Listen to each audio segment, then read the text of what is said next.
to another episode of Behind the Veil, where we delve deep into realms of high strangeness and exploring phenomena that challenge our understanding of reality.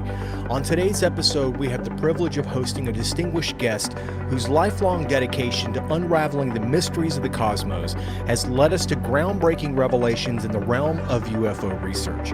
Joining us is none other than Grant Cameron, a renowned author and UFO researcher who has dedicated decades to the relentless pursuit of UFO truths, authoring a captivating book, UFO Sky Pilots, Pilots of Peace and Oneness. His extensive research delves deep into the enigmatic world of unidentified flying objects, shedding light on the unexplained and the extraordinary. With a wealth of knowledge and passion for uncovering the hidden truths and secrets of our universe, Grant Cameron has not only shaped the discourse around UFOs, but has also sparked profound discussions that bridge the gap between the ordinary and the uncharted. Today, we delve into his invaluable insights shared within the pages of UFO Sky Pilots. So stay tuned as we embark on an illuminating exploration of UFOs and high strangeness with the remarkable Grant Cameron. Grant, thank you so much for joining us. Well, thank you, Mike. Nice introduction. I enjoyed that. Oh, well, you're very welcome, and we're definitely glad like to have star. you. Well, you are a star to some of us, plenty of us. And before we dive into your research and your book, I first have to ask you, of all your years doing UFO research, did you ever think in your lifetime you would see what we're seeing today regarding the revelations that have come out regarding UFOs in the past months and even weeks? I mean, if you're into UFOs, what a time to be alive.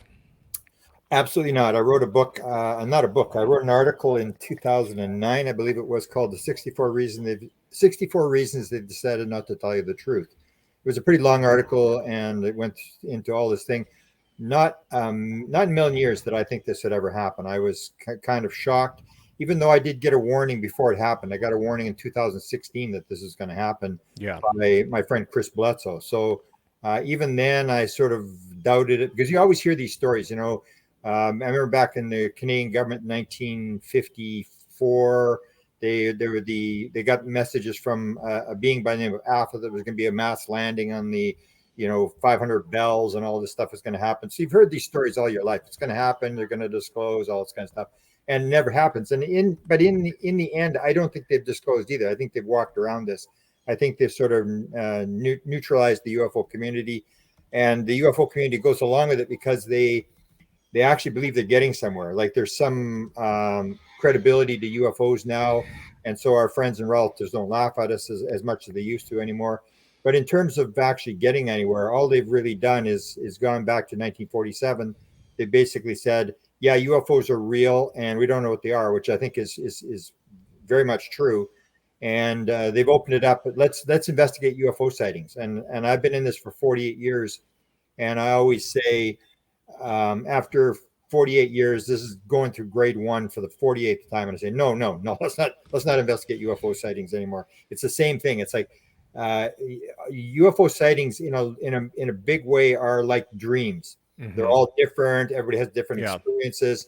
There's nothing duplicatable about it. You're counting red ones, green ones, fast ones, slow ones, and it just goes around in a circle. And we've got millions of sightings already, and therefore I don't think looking at the situation that we're really going to learn anything except that, there are UFOs and we really don't know what's going on. We got to get past the idea that, yes, UFOs are real, and then go to grade 2 and say, okay, so why are they here? And that's what happened to me when I had my sighting in 75. I got pretty close. I guess I'm sort of lucky that I never had to sort of prove to myself that this is real. When I had my sighting in 75, the first night, the thing flew right in front of the car. Like, it was really close.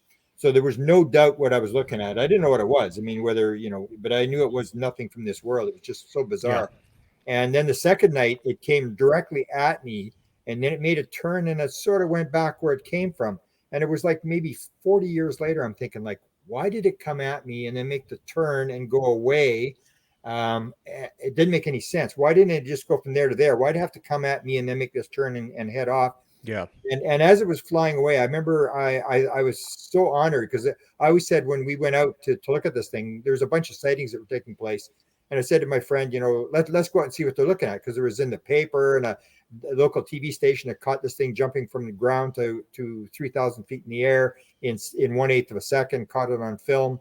And it was a big story. So we said, let's go. And it was like buying the lottery ticket. It's like you buy the lottery ticket, there's a chance you're going to win, but you're not going to see anything. You're going to go out there and it's just going to be a waste of time. And that's what happened the first night. Nothing happened for the first hour. I said, my friend said, let's go back and tell him one more time.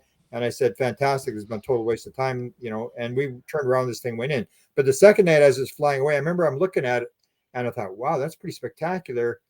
But what the heck's it doing in Manitoba? Like, I live in a place where I make the joke where even people in Canada don't want to visit where we're at. And so it's like, why are they here? Like, what are they doing here? There's nothing. The small town, 2,000 people, just grain, no military, nothing of any interest. I'm going, what are they doing here? Like, why would they come here?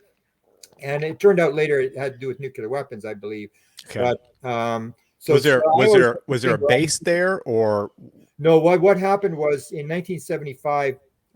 Like a lot of people in Congress are complaining about, the UFOs are over the nuclear weapons, and they're going to turn off the nuclear weapons or turn them on, and all this fear stuff that they're building up. But if you take a look at the cases they're talking about, almost all the cases are from 1967, 1975. And in 75, there was a lot. I always point out that people really don't know this, that when Travis Walton was taken, and I've listed these in some book, I don't know if I've written the book yet or it's coming out, but no, it's the Theory of Wow book. It's coming out later. But in there, I point out the fact that Travis Walton, when he was taken, November the 5th to November the 10th, 1975, the same year I got involved, same year Linda Howe got involved, the same year Judd Hopkins got involved, the same year Stephen Greer did a first CE5. What an all-star lineup, by the way. Congratulations of being then you part of that. Is this random? Is this, is this random that I happen to be there? It was almost like they were dragging in, and Travis Walton got involved. November the 5th, he was taken. 10th, he was brought back. But most people don't realize that every single night that Travis was gone, there was a UFO over a nuclear missile silo at Malmstrom, or they were in a nuclear weapons storage area at Loring Air Force Base in Maine. Every single night. And since 767 or 75, there's been nothing. I asked Robert Hastings, I said, when was the last time you had a nuclear missile incident with UFOs? He said 2010. And before that, it goes way back. It hasn't happened for a long time. But in 75, what happened, I went back, I guess it was about 35 years later, and I went to the guy who ran the airport. This is a small town called Carmen, Manitoba. It's about 2,000 people. And the guy who ran the airport there, it was his private airport, he was the tour guide. So he was taking TV crews around and showing them where the UFO was coming and stuff. And I think he told me he had 150 sightings in the year and a half that this thing was there. And then it just went away, never came back. And there's not been a sighting there since. But what happened was, I said to him, I said, Bob, so why Carmen? What the hell are they doing in Carmen? It didn't make any sense. He said, you know why they're here. And I said, Bob, I don't know why they're here. He said, oh, I told you in 1975 why they're here. And I said, Bob, it's been 35 years. I have not a clue why they were here. And he said, I told you the missile silos. I told you the nuclear missile silos. I went, oh, because we always knew that North Dakota, if North Dakota had been a country, it would have been a nuclear superpower. There was 300 Minuteman III missiles there was the Minot base, which is still there, the missile base, which has 150 silos. And then there was the Grand Forks base, which is just south of me, and they were spread. And anybody in Manitoba had gone into the States to go shopping. We used to go shopping to Grand Forks and Fargo and places in North Dakota. I mean, we'd see the missile silos. It'd be sort of like, what's that in the field over there? And there'd be these missile silos plopped here, there, and everywhere, all across. And in 1975, what they did was they put in the first anti-ballistic nuclear missile unit that ever went operational in the United States. There were supposed to be 3. One was going to be in North Dakota. One was going to be in Wisconsin, I believe, and the other one was going to be Malmstrom. But the only one that actually got built was North Dakota. It was a town called Nakoma, North Dakota. And they put in 100 new nuclear missiles. So this is pre-Star Wars. So Star Wars headed in outer space. They're going to shoot them down in outer space. Here they had 5 megaton and 1 megaton missile. So when the Russians would launch or come over the North Pole, and the whole point was that in order to run defense, you got to protect the missiles. People think that the first target is, Washington and New York. No, it's not. It's the missile silos. If you don't take out the missile silos in North Dakota and Wisconsin and Montana, you ain't going to see what's going to happen. It's all game over. You got to take out the missiles first. So they wanted to protect these missiles in North Dakota. So they put in these anti-ballistic missile unit where they had the 5 megaton, and they tried to get the Russian missile when it was in outer space. And if that one missed, then they had these little sprint missiles with 1 megaton warheads on them, and they would create a sort of a haze over and cause this missile to shred as it was coming in through all this debris and stuff like that. So they put in 100 new nuclear missiles. So that was now they're up to 400 nuclear missiles in North Dakota. And as soon as they did, they started in February of 1975. That's when the sightings started. And they negotiated with the Russians, and they started taking them out in November of 1975 when Travis was taken. And that's when all the sightings tailed off into 1976. So it lined up perfectly with this anti-ballistic missile unit. And so there was this connection. But when it came down to the sightings, when I had my sighting, I didn't have to worry about, are there UFOs? And people have spent their whole life like, oh, we got to prove UFOs exist. And I never had to. It was like because I wrote a book back then. It finally got published 40 years later called Tales of Charlie Red Star that talked about this whole thing where I went in there and I interviewed everybody, and I had hundreds of witnesses, half the town, 59% of the kids in the high school said they'd seen something. It was just massive. And I wrote this book, and I tried to get people to publish it. In Toronto was the big publishing center in Canada. And they weren't really interested. And then I went to the local publisher in Winnipeg, and this is a big story. So she knew about this story, and she said, Mr. Cameron, you may believe this kind of stuff, count me among the unbelievers. And I went, what? Are you kidding me? I just couldn't believe it. So I said, that's it. No more sightings. Sightings are a waste of time. And all I was interested then is to try to figure out who knows what that thing was. When it was flying away a second night, I go, what's it doing? What is it? What's it doing? And all I was interested in is somebody had to know. That's why I went after the Canadian government. Then I went after the former president of Penn State University, who had 14 honorary doctorate degrees and chairman of the board of the biggest think tank in the United States. And then went after the president of the United States and all the top CIA people who were involved and stuff like that. And that was because one of these guys has got to know what's going on. And I would listen very carefully to people who were high level to listen to what they said and try to pick up that somebody on the top would know what was going on. So now we're in the situation where we're again going to do the UFO sightings. And I say we got to get past that. We got to get to listening to the people who are very high level in the government, what they're saying. And number two, listening to experiences, because the experiences are the ones who are actually dealing with the phenomena. You can look at all the sightings you want, but until you talk to somebody who's been inside that craft and interacted with the beings, you're not going anywhere. And that is exemplified by Chris Bledsoe. If you've ever done interviews with Bledsoe, I'm familiar. I have his book, and I've chatted with him.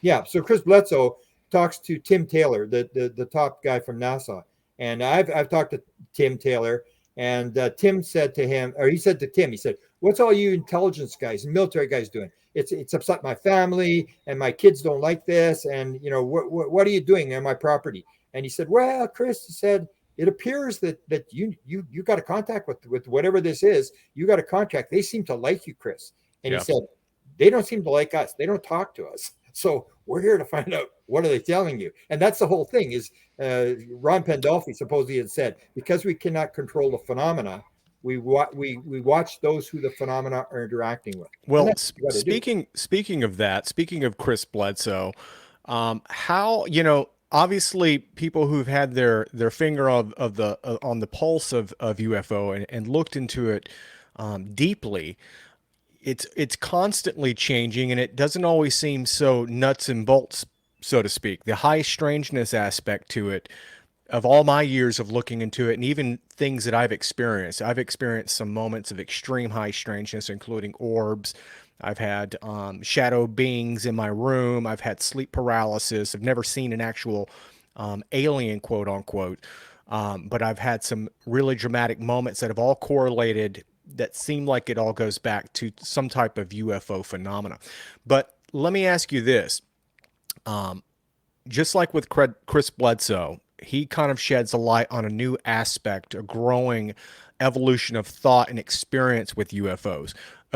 All of your years of dealing with this, how has your thoughts and ideas of what UFOs are and what this phenomenon is? How has that changed throughout the years of all your interactions and research?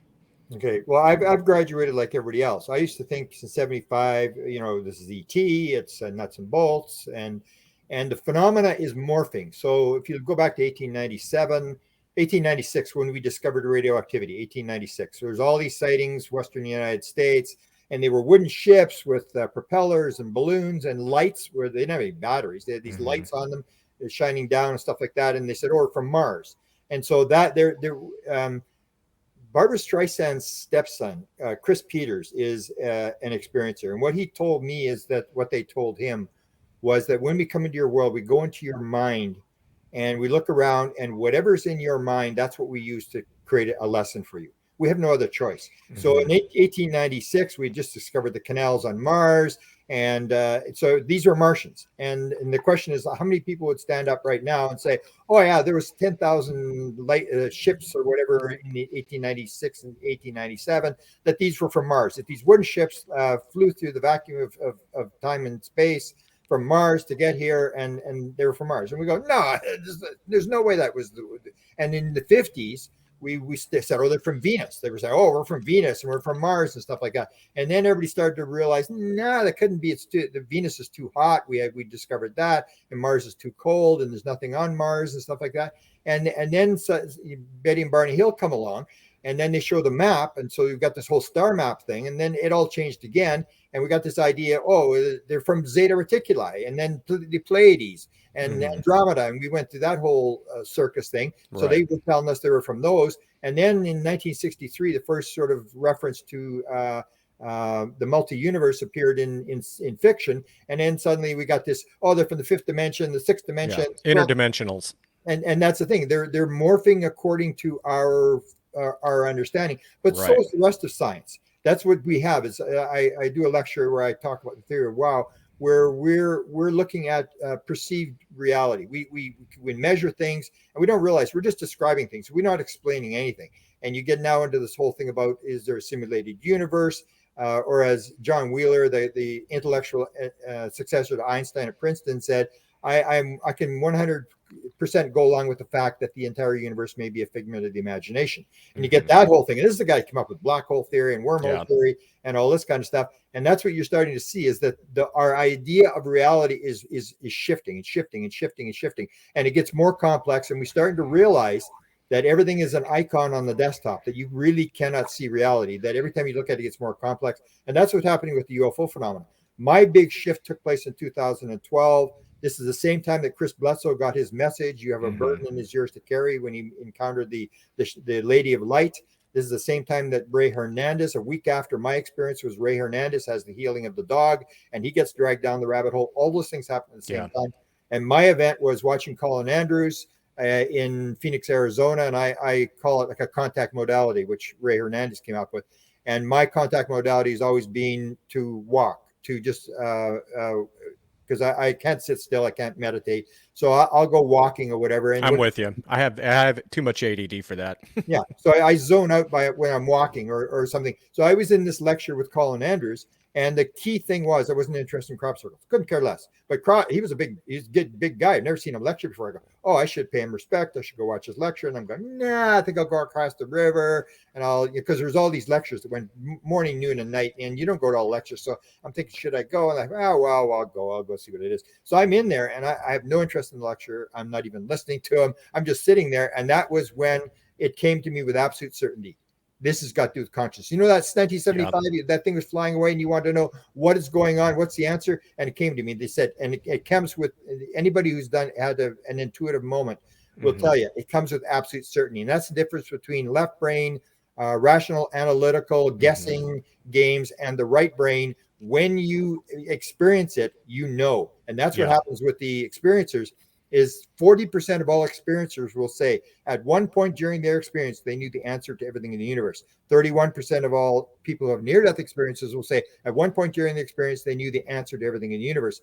I've had that experience. Yeah, I have too. And this is the whole deal. So that gives you the idea that everything is in the field. and it's the ability to access the field, to get in the field, and to discover this kind of stuff. So that's why I think experiencers are so important, because they've been in the field, or people who've done psychedelics, or people who've had any of these contact modalities. You see this parallel. Everything is one. Everything is alive, conscious, and connected. And these kind of things. And that's the sort of the message that the experiencers will be bringing up. But the thing is that the experiencers are in this field, and if they're shown all the answers to the universe, then whatever the phenomenon is, whether it's aliens or whatever the heck they are, they have access to everything. They've given this person access. So they're not here to figure out how we work or learn our emotions or pick plants or something. They know everything. To me, it's a message thing where they're coming in and they're trying to gradually move us along, or like do you follow the Skinwalker Ranch stuff closely at all? Absolutely, sure. What are your thoughts on that? I mean, that's, to me, that seems like they're really on to something. I'm not sure if they'll figure out what's actually happening there, but it's exactly what you're talking about. Well, that's the big thing about the theory of wow, where I say the whole phenomena, all it's doing, it wants you to go wow. That's all it's doing. It just wants to shatter your perceived reality. Your perceived reality is the world is flat. I'm not moving. The world is not spinning. This is garbage. The sun goes around the earth. All these different things, and we keep learning. Oh, that's wrong. That's wrong. That's wrong. And it's this perceived reality. And if you have these paranormal phenomena happening, it's basically saying one thing to you: your idea of the world isn't exactly the way it works. There's something wrong. Otherwise, this stuff wouldn't be happening. If these people are reporting this.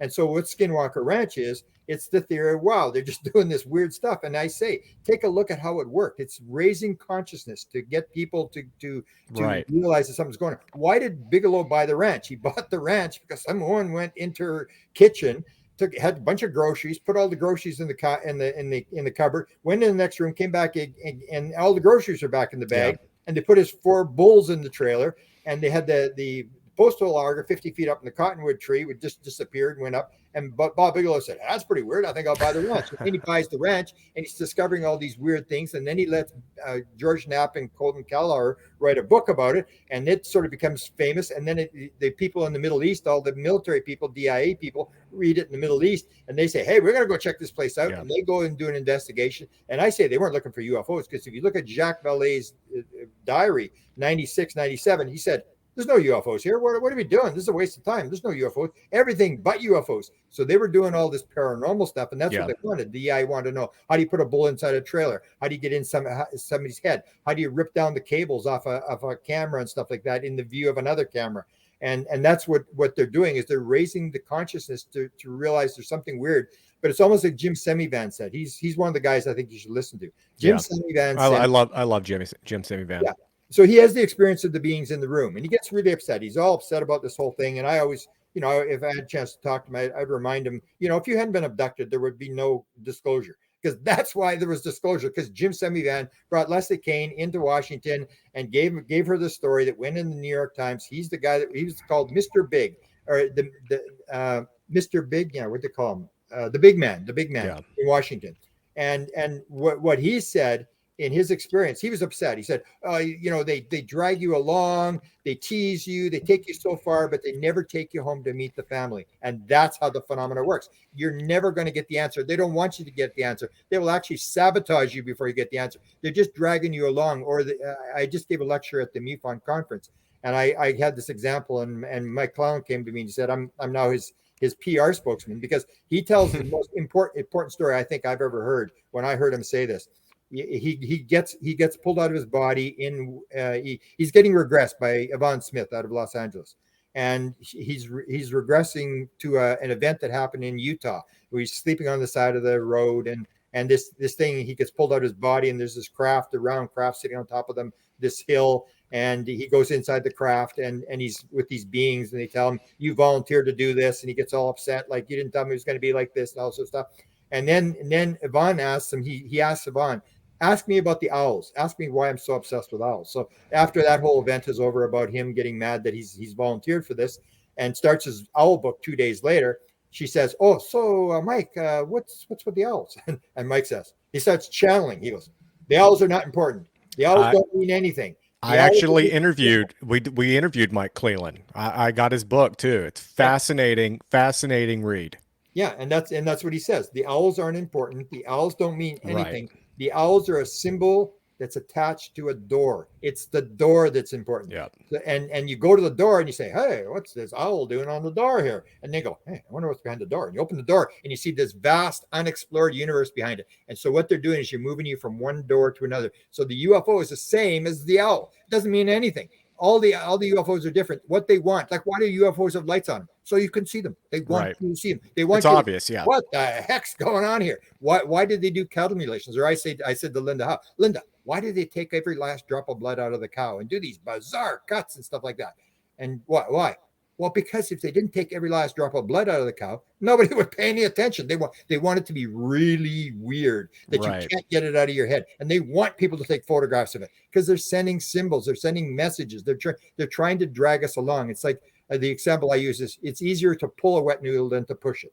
So we want to go in, we say, we're here to bring you freedom, democracy, Jesus, and McDonald's. Next thing, they're pointing guns at us and telling us to get the heck out of the country. And what they're doing is they're pulling us along from door to door to door to door. And as we go along, we realize, oh, the universe is more complex than we thought it was. And then the next door, oh, it's even more complex. And that's what they're doing. They're just gradually getting us to figure it out by dragging us along. And curiosity is how science advances. If there's no curiosity, it's like Max Planck. Max Planck, the father of quantum physics, said, he was told in 1874 by his advisor at university, Professor Joly, Max, don't go into physics. We got it all figured out. There's nothing to do. And that's the attitude we have. We got it all figured out. One more piece of the puzzle, and we're going to have this UFO thing, and the aliens are working with the government. The government's flying them around, and it's like, no, we don't. It's like Jim Semivan used the expression. He said, people say all we got to do is connect the dots. And he said, I'm not sure there's any dots. Yeah. And that's the whole deal. He says, there does not appear to be any there. And the more I look at it, the more that's what it comes down to, is it gets into this consciousness, this theory of reality that we haven't got a clue how things are. Every time we look at nature, it gets more complex and more complex. And we realize, oh, we didn't realize that was happening, like a cell. You just think, oh, a cell divides. And then we suddenly realize there's 1 trillion atoms that come in to make the second cell. Where'd they come from? They just come in to the right three-dimensional spot, and they make a 3 billion base pair set exactly the DNA of the last one. And then they're at one point during the baby being created, there's 250 million cells a second being created, and there's 330 billion cells die in the human body every day, and they're replaced by 200 cells of the same type. And you start looking at it, and goes, holy cow, it just gets more complex and more elaborate. And that's what they're telling us. You have no clue. Anybody who thinks that this is all figured out and we've got this all established, I think the government in a lot of ways is telling the truth. Like Barack Obama said, yeah, we got the photographs, we know what's going on. And Trump said, yeah, they showed me the videos, and they said, what do you think?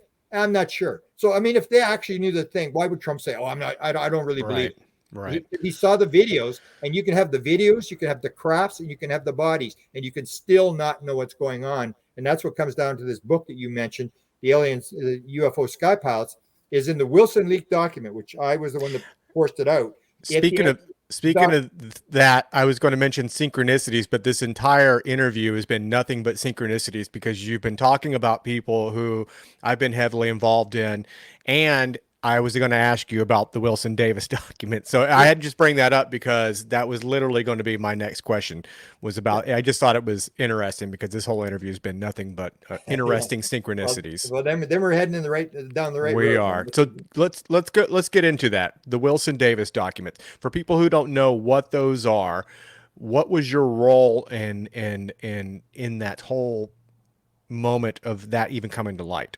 Okay, well, I was approached by a fellow out of Australia who was friends with another guy in Australia, an aerospace guy who was good friends with Edgar Mitchell. Yeah. And when Edgar Mitchell died, they were ready to throw out some of his UFO files, and the guy said, "No, don't throw them out. I'll take them."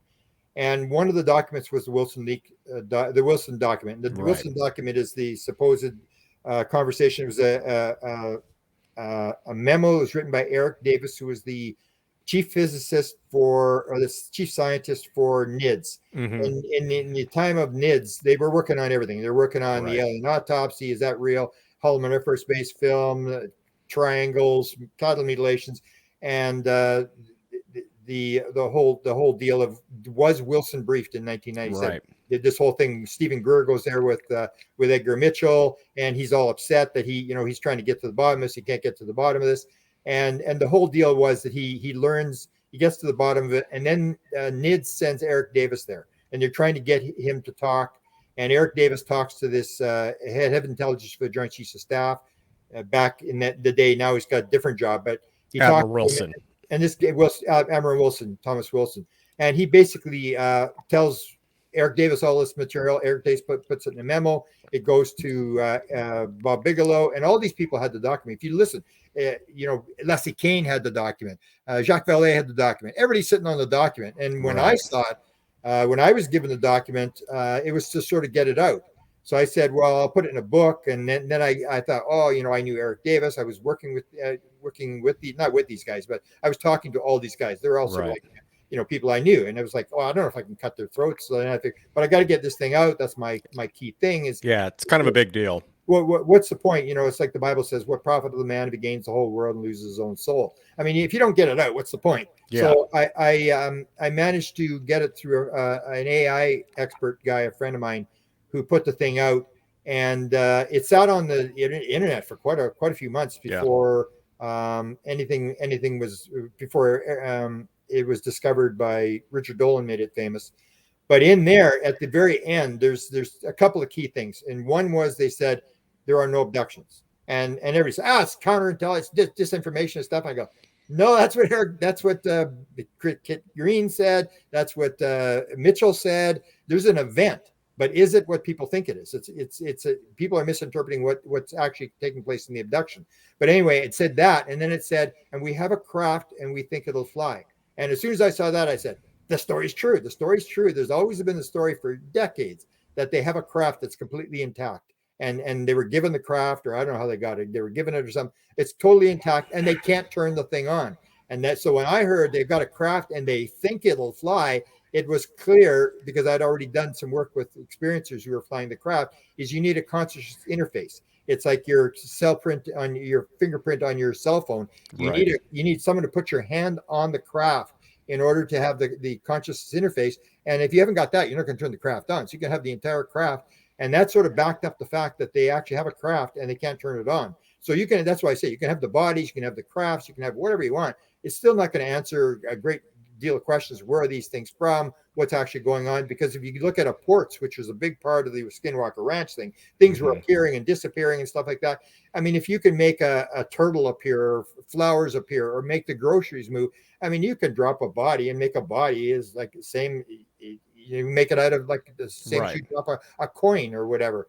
And so that's where I think the importance comes in with the whole Wilson leak document. It had a lot of other stuff that basically we've known for years, couldn't substantiate it, and it really didn't substantiate it anyway. It just got rid of the congressional record. I was going to mention that. I mean, that's a big deal, the fact that it actually made it into a congressional hearing and on the record. Yeah, and so now we're in a situation where consciousness has been risen, or has raised to people understanding that this is probably for real. And that's what I think what the phenomenon is trying to do, is trying just to get the zeitgeist moved up, and because what Max Planck said is that science, and I would say ufology, advance one funeral at a time. So it's not that you're going to convince your opponent that you're right with the data. What happens is that you put the information out there, and the opponents, the skeptics, all die, and the new generation isn't offended with the idea, and they go with the idea. And they, like, you can talk to young people today. Is there wormholes? Oh, of course there's wormholes. Yeah, sure. And they'll believe all that stuff because they're not offended. They didn't start back in 1940, where everybody thought we were the only people in the universe. That's the way science advances. And if you get curiosity, so the phenomenon is creating curiosity, which will get us down the road. And I think it'll take 3 or 4 generations, and this thing will all be out. The young generation will be working on warp drives and trying to figure out consciousness and all this kind of stuff. But that, when I started, none of that was there. There was right. People got to realize there was no crop circles. There was no clean slate, there was so no to speak. There was nothing. There was not even abductions. There was only about 3 abductions in 1975 that we knew of. And they seemed like oddball things. Now we realize it's way more complex. Yeah. And we're starting to understand more, especially the consciousness aspect of the thing. Yeah. That there's no doubt, if you read the data, there's no doubt that consciousness is part of this whole phenomenon. I totally agree, and I think that's a huge aspect to it, and it is true. Like when you look at it throughout history, the whole idea of UFOs and what it's done, especially when you look at stuff like crop circles. I mean, that's not even something that you even see or hear of that often today. Today, it's now morphed into almost religious experiences, especially when you look at like the Chris Bledsoe type stuff. I know it's speculation, but what do you think that we're actually dealing with? Do you think that we're actually dealing with extraterrestrials, or are we dealing with something that's been here all along? What is your idea? What is your speculation on what it is that we're actually encountering? The more I look at it, the more I believe it is um, straight consciousness that's morphing. It like I asked the one there was two these beings from Great Britain. They wanted me to interview them. So through this channeler, I said, "Oh, great! I'll talk to them." So of course, my first question is to them was, "Well, are you ETs? Are you extraterrestrials?" And the answer was, "Would you like us to be extraterrestrials? We can do that Ah, if you want. We sure, we can could even be. take you to our planet, but no, we've always been here. You're the visitor." So what I look at, and when you look at what the experiencers are saying, is there may not be any time and space, or as John Wheeler said, there is no out there out there. So if you have an out of body experience and you look back at your body and you see the consciousness is not in the head because my head's on the bed there and my body's there. Everything is inside my consciousness. The body's inside my consciousness, not the other way around. And I can float to the window and I look at the stars and the planets and stuff, and I realize that's inside my consciousness as well. And it's this idea that there is only consciousness. There, everything is in the water. So we're very left brain. That's the way we've been trained. You go, as a kid, like nose. Can you say nose? Can you say eyes? Can you say ears? I mean, that's how we train people. Everything's a noun. So left brain believes everything, there's separation, everything's a noun. But if you go to the right brain, which is where the UFO experiences come and near-death experiences come, it's all symbolic. Everything's connected, and it's all one thing. It's almost like you drop into the water and you float down into the water, and you run across a fish and you say, "Well, what level am I on? What dimension am I in?" And the fish goes, "What are you, crazy? You're just in the water, man. It's all water." And it's like the closer you get to the surface, the higher you vibrate. So we're at the bottom of the ocean. It's all dark. We can't see anything. But from time to time, someone will learn to vibrate higher, and they'll Yeah. start to move higher in the water. And the higher they get in the water, the more light there is coming from the top, and the more they can see. And as they go up and they see these different things, and then they go back down and tell people, "Oh, I saw this and saw that." And you go, "No, you didn't see that. That's not." So it's all one thing. So the phenomena is morphing. So in 1895, they're appearing as Martians. Before then they were appearing as fairies or whatever. Fairies It's and all this. and It's all this. trolls and It may even be us, because the one concept that really gets advanced is there's only I am God. Everything is, we are all sparks of the mhm. divine that I am creating, or as Seth, the first channeler in the New Age, said, "You manifest everything around you. There is no other rule."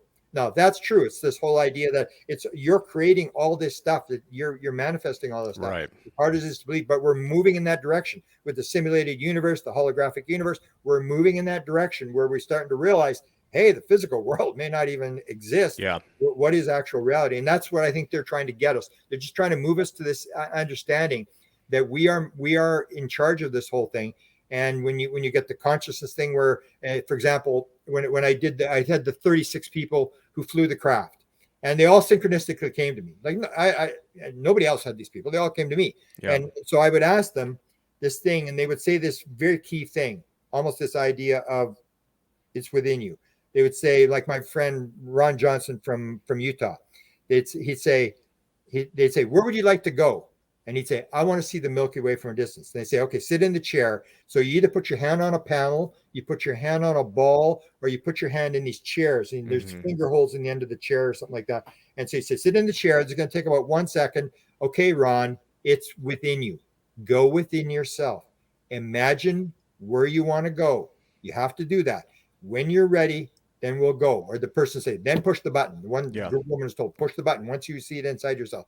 And he said he was sitting there, and he said 1 second later he looked out the window and there was the Milky Way from the galaxy. And that was the whole thing. It's within you. Go within yourself. And that's the part that people, it really gets weird. Yeah.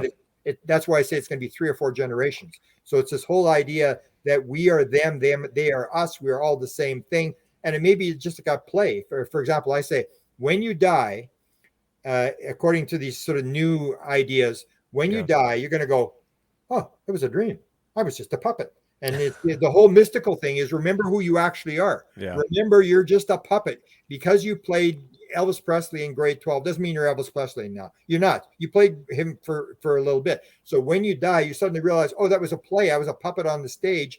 And if reincarnation is a fact, when you go into the next life, it's going to be a forgotten dream. It was a dream, it's going to be a forgotten dream. And we have things, we come in, we have these experiences, whatever, but none of it's really real. The only thing that's real is this upper higher self, or whatever we want to call it, that's moving from place to place. And that all may be connected to the same thing. We're all connected. And you see the beings starting to talk about this. So they're moving us down this road, and you see like the multidimensional thing, and they go to this thing. We've always been here. You start to hear this all the time. This whole idea that they are here right now, and that it's all one thing, that you're not going anywhere. Like if you people who've done out-of-body experience have been saying this for a long time. When you have an out-of-body experience, you don't go anywhere. You go within yourself. Everything's within yourself. Or if you're doing remote viewing, you're not going. It's like somebody says, okay, remote view this target, 764-321. Hang on, I'm on my way there. I'm just flying there now. Even on psychedelic experiences that I've had personally that were very profound. Yeah. When I try to explain it to somebody, I always tell them that it's not, when you have this experience, it's not what's out here. It's you go within inside yourself. Yeah. And when I went inside myself on this psychedelic experience, I was able to see the universe. I was able to interact with what seemed like beings. I was in a situation where I thought I actually saw the creator of the universe, source. It was a very profound experience, but I traveled with inside my own consciousness within myself. It was a beautiful, beautiful experience. With that being said, though, you did tee it up earlier with a little tease. Let's get into your book, UFO Sky Pilots, Pilots of Peace and Oneness. A great read. Fantastic. There's a lot of stuff in the UFO world one can go down the rabbit hole on. How did this topic, because this is not something that I've normally heard a lot about other than through your work. Describe to me about how you were compelled to write this book, and how did you go down this particular rabbit hole itself? Okay, so I have the consciousness experience in 2012, comes with absolute certainty. It said, you want to know what's going on? This has got to do with consciousness. And absolutely, for 2 days, I couldn't think. So in 2012, February 2012, then February 2013, I'm in Arizona again, and I'm starting to give consciousness lectures. I'm starting to do this stuff, and I'm sort of ridiculed by the UFO community, like this guy's lost his mind, and he's gone off the crazy land. And I'm giving this lecture, and Stacy Wright, who runs the big MUFON group out of Phoenix, says to me, he says, he's going to talk to Pam Dupuis. And I go, yeah, I guess so. I'm like, I don't know what's going on. I must have agreed to talk to this Pam Dupuis. She says, that's good. She's coming to my house on Monday, and you can have a chat with her. So I'm at this Stacy's house on Monday, sitting there, and all of a sudden there's somebody on the door, and there's Pam Dupuis. She's in her 70s with her partner, and one's got a pot of coffee, one's got a pumpkin pie. And she says, what did Stacy tell you about me? And I go, I don't know. I'm just supposed to talk to you. She goes, that's good. She was walking in. She started saying, I'm a remote viewer, and I work for the government, and I was abducted, and I was in a diaper, and I'm 2 years old, and she's telling me all this stuff. And you've heard all this stuff before. And I go, yeah, right. She's telling me this stuff. And then she says to me, and I was flying the craft last night. And I went, what? Yeah, excuse me? What? And she said, I'm flying the craft. I said, you're flying the craft? In my mind, I'm thinking, all I could think of was an Arab woman in Saudi Arabia who's not allowed to drive a car unless there's a man in the car. I'm thinking, they let you fly the flying saucer? And she said, yeah, I've flown 3 different models. And so where are you going to go? I'm ready to throw her out of the house. I go, so how do you fly a flying saucer? And she says, oh, you do it with your mind. And suddenly, boom, I realized why they'd set me up to talk to her, because I'd done the whole consciousness thing. And the woman saying, you do it with your mind. And I go, you do? And she goes, yeah. And she starts describing, and she described when we interviewed her later, she described about a band that goes on the head. And remember earlier UFO writings, some people talk about this band that goes on the head, that they were going, and you were sending the signals out, and then it got more sophisticated. And now you can do it with, just by touching a panel and stuff like that. Mm-hmm. But she told me that one, and then I can't remember who the second one was, but somebody else told me they were flying the craft. And I remember talking to Chris Bledsoe, and I've known him since 2012. I met him in the end of 2012. Had this bizarre experience with him at his house. It was made me a total believer that this guy was the real deal. And I remember I'm talking to him, and then I somehow mentioned flying the craft. And he said, "Oh, I've flown the craft." I said, "What? You flew the craft too?" And he said, "Yeah, I flew the craft." I said, Stop right now. Don't tell me anything. I'm going to phone you up on Skype. I want you to tell me the whole story. Start from the beginning, go to the end. I don't want anything." And so he told me the same thing. He said, I go there, and this is where this stuff gets really bizarre. He said, I go there, and the craft is there, and it's like 30 feet across. And then I go inside the craft, and it's the size of a football field inside. And I go, oh, and I go, what? And you start to hear this over and over again. Yeah, you do. That it's bigger on the inside than the outside, like by a long shot. And so then he told me about he put his hand on his beehive. It was in the middle, and they told him the same thing. Imagine where you want to go, put your hand on the panel. Mm-hmm. And he said all this stuff started to happen, and he's flying this craft down the Cape Fear River where he had been abducted. He's about 6 inches above the water, and he's cross-legged, and the window's open, and he's flying this craft down. Yeah. And I go, wow. And then more and more people started to come. And eventually I had like 36 people all telling me the same story. And people would say to me, like I had the one guy who was a 747 United Airlines pilot. And I said, he said, "Oh, but it seemed like a dream." I said, "Everybody thinks it's a dream. Everybody describes it as a dream." And he had two experiences, one year apart. And the first time he told to Joe Burks, the doctor, he used to be Stephen Greer's top guy in California until they broke up. But mm-hmm. he told him the story, and then a year later he said, "I had that dream again about flying the craft." And then Joe said, "I think you better get ready. This is actually happening. It's not a dream." And so he would tell me, so you had a pilot, and then I had the guy the star guy that really got into the spiritual stuff was a guy. His name was David. He was it was lecturing to the Orange County group in Los Angeles. And we went after, he wasn't at the lecture, we went after to the restaurant. And then we were sitting there. I'd been talking about flying the craft in the lecture. And then we were sitting there, and this David guy walks in the lecture, and they say, "Hey, David, you should have been there. Grant was talking about flying the craft. Tell him about your experience." And so I looked around and said, "You fly the craft?" He said, "Yeah, I've flown the craft." And then they said, "I think it seems like a dream." I said, "Well, everybody thinks it's a dream." I said, "Sit down and tell me." And they said, "Hey, David, tell him what you do." And I said, "Well, so what do you do?" He said, "Well, I'm retired U.S. Air Force colonel." And I said, "You're a retired U.S. Air Force colonel? Wow. You flew F-16s?" I said, "Sit down and tell me the story." And he tells this story that unfortunately he was later, and I couldn't go back to the other people that I'd already interviewed. He started telling me this new component that Jim Semivan talks about. So he says, he said, "I'm in the craft. Yeah, I'm just suddenly in the craft. I'm in the middle of the craft, and there's somebody behind me, and they say, 'Okay, go ahead and do it.' And then he says, 'I don't know what to do.' And then the voice behind him says, 'You know what to do, just do it.' And then he sees his panel, and he goes and puts his hand on the panel. And he said that suddenly he's flying the craft. And he says, just like flying an F-16. He talked about suction cups, whatever that was. Felt like suction cups, and he's like, hey, flying the craft. And then he took the one hand off the panel, and he was waiting for the thing to stall. And he's going to put his hand back down. The thing stalled, and he had his hand up, and then there's nothing. And then he took his other hand, but only about this far off the panel, so he could quickly put it down. And he said he had both hands off the panel, and he's flying the craft, and he's going, this is bizarre.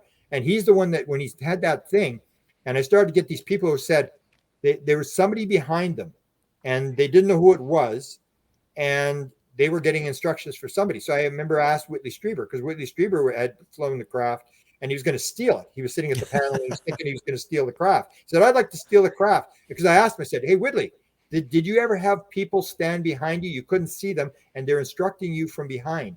And he said, all the time. And he said, and then he told the story. I'm standing at the panel, and I think to myself, boy, I'd like to steal this thing. And he said, I could hear somebody laughing behind him. They telepathically laughing behind him. And so when I went down that route, then it was Jim Semivan that clicked. And this is the thing. I'm 36 interviews down the road. And then Jim Semivan sort of puts it all together. And then you'd almost like want to go back and you re-interview anybody, but it's all contaminated now because the story's out. But what Jim Semivan says, he was talking about his experience. And he doesn't like to talk about his experience. The interview says, what about your experience? I don't really talk about it. They're still investigating it. I don't know if we're going to get into it. And then the interviewer is kind of frustrated. So he says, so was there any telepathic stuff that went on during your experience with the beings in the room? He said, yeah, that was the best part. That was the weirdest part. He said, I'm standing there. He says, and there was this entity behind me with this guardian type thing going on about it. And as soon as I heard that, I went, Michael Newton. That's Michael Newton. I studied a lot of near-death experience and life after death and life between lives and stuff. And Michael Newton was famous for doing the life between life thing. 7,000 regressions. He take you to your last lifetime, let you die, take you in the spirit world and go through the whole spirit world. And all these people tell the same thing. And when you die, you go in front of this panel between 3 and 12 beings, and they got these orbs, these sort of medallions around them, and they ask you this question: how did it work out? And your spirit guide is standing behind you on the left-hand side. So as soon as I heard Jim Semivan had this being behind him that was talking and had this guardian type thing going on about it, I said to the interviewer, hey, contact Jim back and ask him, was the being on his right side or his left side? And that's the whole thing when it starts to tie into this spiritual type thing or the out-of-body thing where people will say they're on the craft and they can see in 360 degrees. Well, that's out-of-body experience. They said the same thing. Or my friend Ron Johnson, the being takes him into the spirit world. And he takes him into the spirit world, and he's with his mother. And he's had 3 times. And the third time, his mother's right there, clear, and they're standing in this field, and he can see her like she's alive. And she says, "There's this building." She shows him this building. It looks like a temple because he's a Mormon guy. It looks like a small temple, a Mormon temple. And she says, "When you die, Ron, you're going to get a room in this building. This is my room." And she takes him in, and he says, I walk into this room, this building, and he says, it's like 100 times the size inside as it is outside. And I go, hey, that's what the UFO people say. Yeah, right. I've heard this before. Yeah, it's exactly the same story. So it's 100 times the size inside. Yeah. And the other story he tells, he says, I'm in there, and she shows me there's the pictures of her, and the portal opens up, and you can see his father's got a room in there in this little tiny building. It's huge inside. And then to go down to the far end of the building, and he says, and there's this table, and there's these crystals coming out of the table. And I go, crystals, that sounds familiar. And he says the crystals, and then you look at the crystal in a different an angle, and you can see your life. And suddenly, this crystal comes out, and it's this dog's crystal comes out of the table. And he goes, oh. And he said, I wonder what happened to my dog. He lost his dog in 1972. The dog disappeared. So he's looking at the crystal, and he's looking at the dog's life. And at the end of the event, the neighbor comes and shoots the dog, throws it in the back of no, takes it to the junkyard and throws it into the junkyard. And this is the whole deal. And I go, that's Michael Newton as well. Michael Newton talks that you go between your lives. You're in these big, huge rooms, and you open this book, and there's a crystal in there, and you look at it a certain direction. You can plan your next lifetime. Or if you look at Richard Doty plays the Falcon in UFO Cover Up Live, 1988, and he said the most amazing thing he saw the whole time was the crystal. And they have the picture of the aliens holding the crystal, and they could show the crucifixion of Jesus Christ in this crystal. It's the same story. And you see, is it UFO? Is it spiritual? And that's where you start to look at it's all the same thing. Right. It's all blending together. What is the world made out of? The world's made out of consciousness. It's not made out of things. And it vibrates at different levels. Yeah. And the higher you vibrate, the closer you get to the pure consciousness. And we're at a very low vibrating thing. Extremely low. Be going. And I think that's where we're eventually going to end up. So the idea that this is ET, I mean, they may be saying they're ET or whatever, but they've changed and their crafts have changed and the things they do, you pointed out. I mean, when I was big, when I was doing the whole thing, it was the whole thing with ground traces. Stan used to say, oh, there's 4,000 ground traces. We got this physical evidence. There's been a ground trace for 25 years where it lands and it grass and leaves the pod mark. So interesting how all that changes. Well, that's what they're doing there. It's almost like they're going through a page of a book. I can't retire to that one. It's almost like I sometimes laugh. It's like a class wherever on another planet or wherever. They say, well, they got these people. We got to get the idea across these people, you know, that they're not alone in the universe, that they're bigger than physical beings, and they got all these other aspects of them. What are we going to do? And the first grade 1 class is, hey, let's fly some UFOs around, put lights on them. And then the grade 2 classes, oh, let's do crop circles. And the grade 3 classes, hey, we're going to do cattle mutilations. And it's like they all got these different ideas that they're doing. And now you see they've gone to the orbs, which people ridiculed us. I talked about the orbs. We've been doing that for a long time. We were the orbs. And then I say to people, hey, you got any with mists in them, with the orbs? And they go, oh yeah, I got those. You want to see those? The people had these, and we had like 1,000,000 photographs. So we had access to 1,000,000 photographs. And then I'd say, you got the beams? I remember when Skinwalker Ranch got the beam. They call it a pillar, a light pillar. And I go, Chris Bletchell sent me the first one in 2015. I'd never seen one before that. And now there's hundreds of people with all these beams of light coming out of the sky that stop before they get to the ground and stuff like that.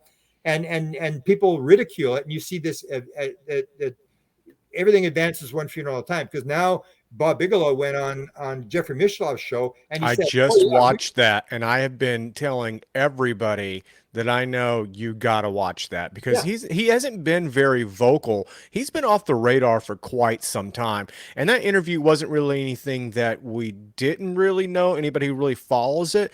But he was speaking, it was interesting to hear that information directly coming from his mouth, because a lot of that information was a lot of hearsay from the NIDS guys and stuff like that. But that was a fascinating interview. Yeah, but he confirms the orbs, because people say orbs, people still say, oh, it's always dust, it's moisture. And Bob Bigelow, because I had the two witnesses, the guards at Skinwalker Ranch, and Bob Bigelow confirms, yeah, we were doing orbs. Yeah, and the report from the DIA is not out on the orbs. They investigated orbs. That's why I say, when they went there, they weren't looking at UFOs. They were looking at putting bulls in trailers, orbs, all this kind of stuff. And he said, yeah, we were doing it. And he talked about the orb that healed the guy. He had the photograph. Right. Photograph. And then because I knew the story about the guards. And the guards were told, two different guards testify that they were told to walk around the property with a dog, and it wasn't a trained dog, it was just an ordinary dog, and they were told, if that dog goes into a surrender position, right, it's biosensor, something cold, or if you feel something weird, you're to immediately stop, take out the digital camera, and start filming. And that's what they're doing. They're picking up these orbs, and Bob's taking to control how many orbs there are. So welcome to the new world. These orb things are real. It's part of the phenomena. And Bob Bigelow is like, he had the top guys, like, because I just found a tape. I'm cleaning out I'm digitalizing all my UFO files and then throwing them out. But one of the things I found was an audio tape from 2002, because I was dealing with the NIDS people then, because they were interested in the Holloman Air Force Base film, and I knew something about it. And I heard this whole thing then, and that was the thing, is you can say whatever you want by Bob Bigelow, but Bob Bigelow had Kit Green working for him. He had Mitchell. He had he had an all-star lineup. He was picking everybody's brain. He had the best material, the best scientists and stuff like that. So whatever he says, from time to time, he'll let something slip like that, where he lets the fact that they were working on orbs, and then you go like, there we go. We've said this all along, that this is an important phenomena, and it's a new phenomena. So it's coming out, and it'll take 10 years, and then everybody will admit that, yeah, this is for real, and people will start working on it. And this phenomena is leading us down. It's like pulling a wet noodle. They're just pulling us along from door to door to door. They're using these symbols because that's the way the right brain works. It's not a left brain. It's like a psychedelic experience. It's all symbols. It's all that sort of thing. It's not nouns. It's dragging you along, and you have to interpret what's going on. And that's what they're doing, because it's very right brain. If you see the aliens, there's almost nothing left brain about an alien. There's nothing. There's no ego. There's no material stuff. There's no me versus you. There's no chandeliers. There's no leather couches. There is some weird like seriously weird aspects to it. Like, especially speaking of the Bigelow stuff, when people were having the hitchhiker effect, where they were going home and having poltergeist type activity happening in their home.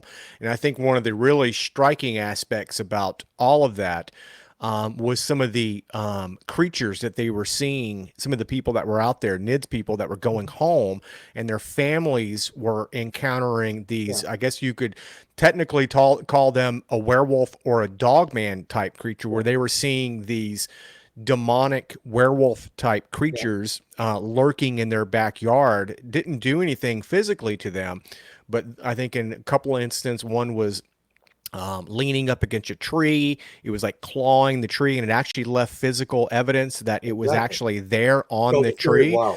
So that aspect, I can't really wrap my mind about what the hell is going on. It's a theory. Wow. Like it's a theory. Wow. So why would a werewolf stand there and leave a mark in the tree? Right. Because they want you. It's like, why do they put triangles on people's arms? I've got so many. One of my assistants, Ray Hernandez, had. Why do they do this? They want you to go holy cow, that wasn't a dream. That was for real. I mean, look at Yeah. a strangle on my arm. And that's what they're doing, the theory of wow. And again, we go back, it's all connected. So the hitchhiker effect, anybody who's done ghost phenomena, Yeah. no, it's One called an attachment. It's the same 100%. thing. Yeah. And Seth said, you manifest everything around you. There is no other rule. So when I heard that these special forces guys had got these things following them home, I said, hey, but these guys aren't. Were they hunting the Skinwalker? And Brandon Fugel, who owns Skinwalker now, says it's reflective. Be careful Right. of what you think when you go on the ranch. It's reflective of the attitude of the people who go on the ranch. And your intentions. And George Knapp said those that were the most aggressive to the phenomena had the worst experiences. So these guys went in there and they're gonna kick you know what, and they're gonna take control of this thing. And the phenomena says, oh, you want to play that game? We can play that game. Yeah, I would love to play that game. And so they got these orbs. I even showed, I've got hundreds of photographs of blue orbs. Betty Andreasen, who had 6 books written about her abduction, her blue orb was her guardian angel. And so it's like you can have blue orbs and they say, oh, be fair to the blue orbs. Baloney. There's blue orbs people photographing blue orbs all over the place. It's the attitude that you take it back, because I did a lot of work. I wrote 2 books on Mission Rama people, and Mission Rama is very religious. I mean, they meditate, they pray, they do oming, they try to raise their vibration. They do these sightings that they did for me. And they have these Zendras or portals that open up, and these beings are in the portals, and people are interacting with them and stuff like this. And I say, I defy anybody to get a Mission Rama. There's 25,000 of these people, and they've done all over the place. And find one that has a reptilian or a gray or a manta. Absolutely not. They're these great, beautiful beings like Michael Phelps, the swimmer. They got long hair. All the good aliens have got long hair. All the bad aliens are bald. And you see this, it's reflective of how you deal with it. So they have the skin, they have their phenomena as well. And I tell this whole story about the 9 people levitated and the hundreds and hundreds of beings around them. And they're levitated in 2020 at Mount Shasta. There was a hitchhiker that started that event, and a hitchhiker, one of the guys who'd never had an experience, took it home that night. But it wasn't throwing wine bottles across the room and stuff like that. It was this very sort of just weird sort of thing. Right. Here I am. It's dragging you into it. Yeah. So it's like at Skinwalker Ranch. Why would the phenomena have a dog standing there against the fence smoking? Because they want you to go, what? I remember that. That was weird. It was like a dog. It was like a dog in a trench coat, right? It's always super weird, and it's never explainable. All paranormal phenomena has the same bottom line: is you're never going to understand it. It takes you so far, but you can't understand it, and it's impossible. It's impossible, and it's unexplainable. And that's what they're doing. They're doing these really weird things. That's what I said about the cattle village. Why did they take every last drop of blood, or why did they take a heart in a cow, shred the heart, and leave this heart, the sac around the heart intact? Because everybody goes, that's impossible. You can't do that. There's no, and it's always impossible. Like when they did the port thing, where they do my PowerPoint presentation at Laughlin, they took all my PowerPoint and they added like 60 slides. They had double slides, triple slides. They had slides were expanded, squished. They'd taken the audios off the slides and put them on different slides. And I remember I was up there testing the audio, and the guy said, well, maybe you made a mistake. I said, I know how to do PowerPoint. I've done hundreds of PowerPoint. This is impossible. There's no way this is happening. I remember I left the stage, and I was furious. I'm going to reload this thing in my computer in the hotel room. And Paula Hare said, are you coming for dinner at 8:00? I said, no, Paula, I got to fix my PowerPoint. She says, well, you know what's going on, don't you? I said, no, that's not what's going on. No way. And I go back and I look at my computer in the hotel room. Absolutely perfect. So I clean the thumb drive off. Everything's off it. I reload the thing, go back up, same thing. So I had to take all these slides. It should take all the double slides, triple slides, take all the videos off, take all that. I'll just wing the thing. And that's what they do. They do this weird stuff to get your attention, because they want you to go, wow, what's going on? You're down the rabbit hole. And as we all talk about this stuff and this weird stuff goes around, the consciousness is rising. People are realizing it is not the simple physical world you think it is. Yeah. It is much more weird. And that's all they're doing. They're doing this theory of wow thing where they're dragging you, they're getting you curious. And when you're curious, you're going to explore. And that's what they got everybody exploring, everybody trying to figure this thing out. So why the secrecy? I mean, one can speculate, and there's probably so many different answers that result in that. But what are your thoughts on why this has been secret for so long? What, by who? The government or the beings? Both. I mean, because obviously, if the beings could end this tomorrow and they could fly over a Yeah. football game Well, and hover for 30 minutes and a million people or several thousand people yeah. But film that, that and in the conversation, but that doesn't happen, but that, and okay. and Well, then the the reason government's for not that, coming out and telling I us. explained that one before. We want to go in and say we were here to bring you freedom and democracy, Jesus and McDonald's. They don't. They want you to figure it out. So they're just moving you from door to door to door to door. They're getting you to understand, and it gets more complex, and you understand more about Yeah. consciousness and more about the simulated universe and multi dimensions, and we move down, and that's what they're doing is they're moving us. They're not. You're not here to do your kids' homework. We're here to have experiences. But if they come down and do it all for us, we don't learn anything. That what they're trying to do is get us to figure this thing out. So that's why they're doing the secrecy thing. They've always done this. Jim Semi says they take you so far, and he gets upset. They take you so far, but they never take you home to meet the parents. They don't Right. go all the way. They just leave you hanging, and that's what they want. Is they want the curiosity, which allows us, because the whole idea behind if reincarnation is a fact, we're here to learn lessons. We're not here to get stuff. That's the way we look at it. Like what? Because we're like America. We want it, and we want it yesterday, and like we deliver it with a bow on it, Right. and that's all we want. And so we've gone this whole thing where we've got the big house, we got the 2 cars, our kids have gone through college, and now we need something else. So let's get some spiritual stuff. We used to do 100 years ago. We used to do seances.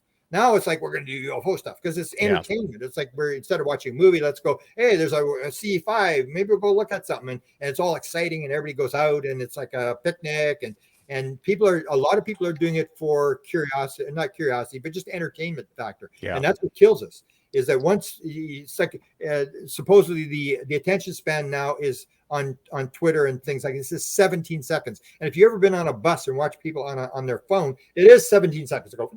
Oh yeah.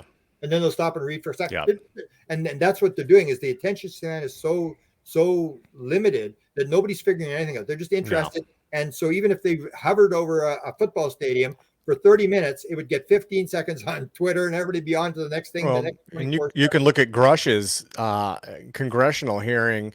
I mean, that should have been the biggest news story in the world. I mean, that should have been the biggest headline. The fact that a man of that caliber did a congressional hearing and revealed all of that. But that's yesterday's news. Yeah, but his people have forgotten about it. Lazar's is the problem is that there's nothing evidence. There's no evidence that if they had put up somebody, and I couldn't figure out, it's almost like they set this thing up because the guy that should have put up there is someone like Hal Puthoff or even better, Dick D'Amato. Dick D'Amato is the guy that did the investigation of Area 51 when it broke, when he was the lawyer for the Senate Appropriations Committee, and they're the ones that hand out the money for the U.S. government. And Byrd, the head of the Appropriations Committee, said, "Hey, this is Area 51. You see this story, Area 51? They claim they're doing flying saucers. Are we doing flying saucers at Area 51?" And everybody on the committee said, "I don't know, sir. We don't know. And he said, "Well, hell, man, if we're building flying saucers at Area 51. We're paying for the damn thing. We should know what's going on." Right. He sends Dick D'Amato, and Dick D'Amato does this investigation. He's the guy that comes back to Jesse Marcel Jr. and says, "Jesse, I'd like to talk to you about Roswell." And Jesse said, "Hey, I've said everything. There's nothing more. I've said everything I need to say. There's nothing I can add to it." He said, "Well, maybe I'd like to tell you something." And they go into the secure conference room down below the Capitol, where apparently were 1940s. There was the bodies and the craft, according to two women in their 80s that I interviewed. That's the same place. Now it's this big conference room, and that's when he has the book Majestic, and he taps the book and says, "Jesse, just want to let you know this is for real. This ain't fiction, Jesse." And Jesse said, "Well, yeah. So when are you gonna tell the people?" And then D'Amato said, "Well, if it were up to me, I would have told the people yesterday. But it's not up to me. I'm just here to investigate what's the security for the program costing. There's deep, dark people who aren't elected, who have all the money and all the power and are running this thing." Yeah. So he knew the whole thing. So why didn't they put Dick D'Amato up there? But it's like Bob Lazar. So you put the story up. He's got nothing to back it up. He's got I heard this from here. I've heard all these stories as well. I mean, I even did when I was doing my scanned documents. I have a letter from 1952 from Frank Scully. Frank Scully wrote the first book, and he was a major writer in Hollywood. He was, everybody in Hollywood knew this guy, Frank Scully. And he did the first Crash Saucer book, and he got this letter from this Francis Kelly in New York. handwritten letter, 1952, talking about the live alien.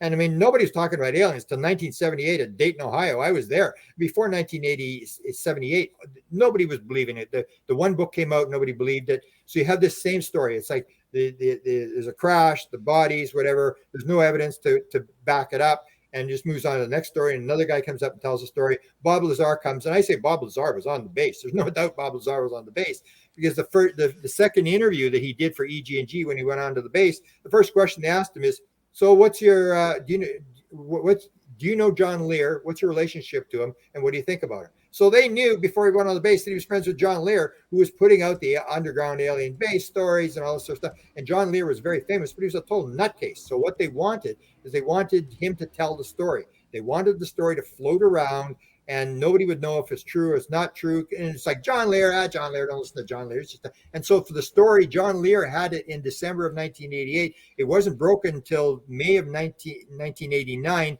when Knapp was missing a witness for an interview for one of his shows. He said, bring that guy. Remember, you got that guy outside Area 51? Bring him down here. Let's interview him.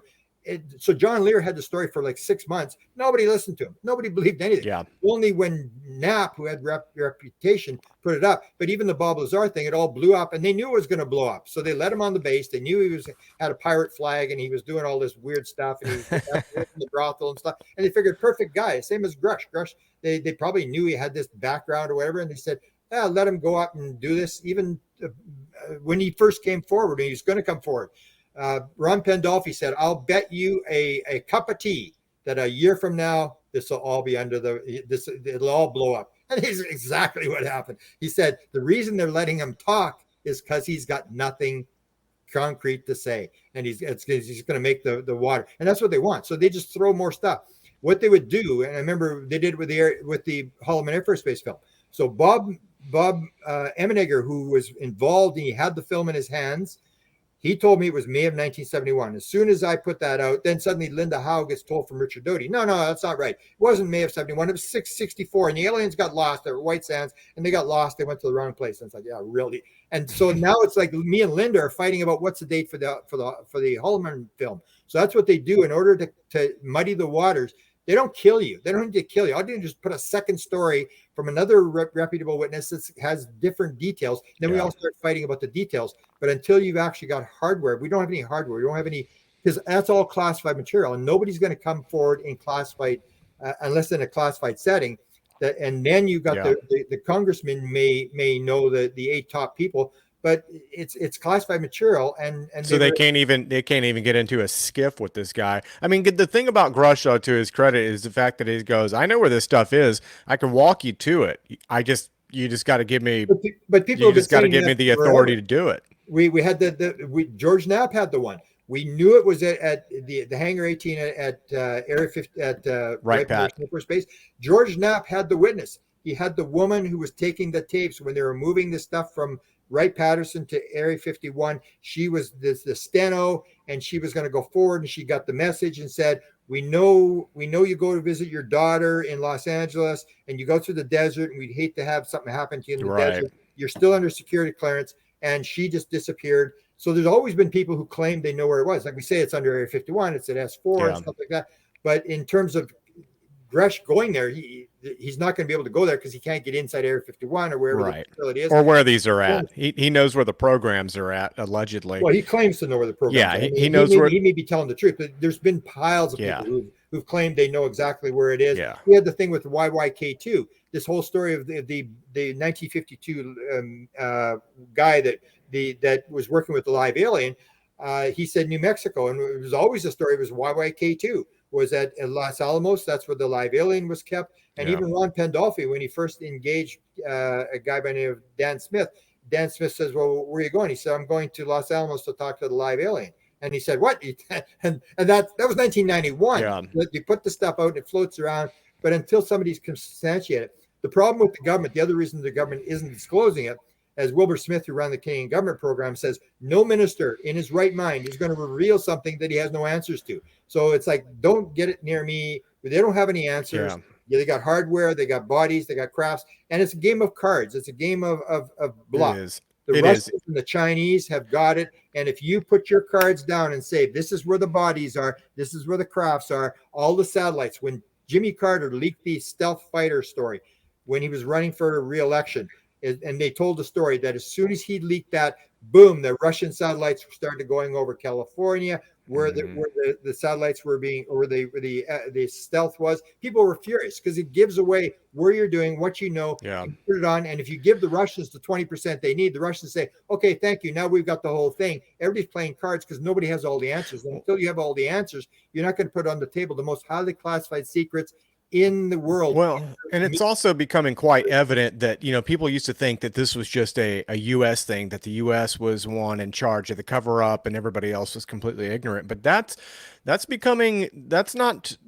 seem to be the case anymore, because as we just obviously found out, that there's a lot of the Five Eyes that are involved. And there was recent revelations about how Canada, you would know that part of the country better than I would, but there was one of your politicians that leaked out a document, correct?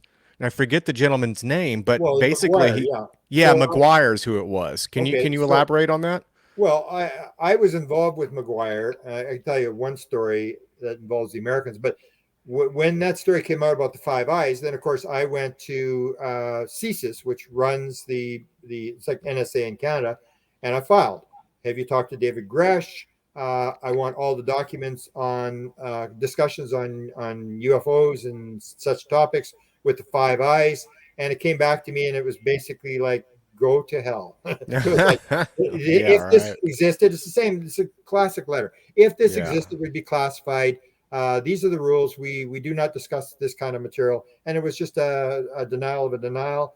And the whole thing with the Canadians were interested in Grush because we had a story. I've told the story a few times.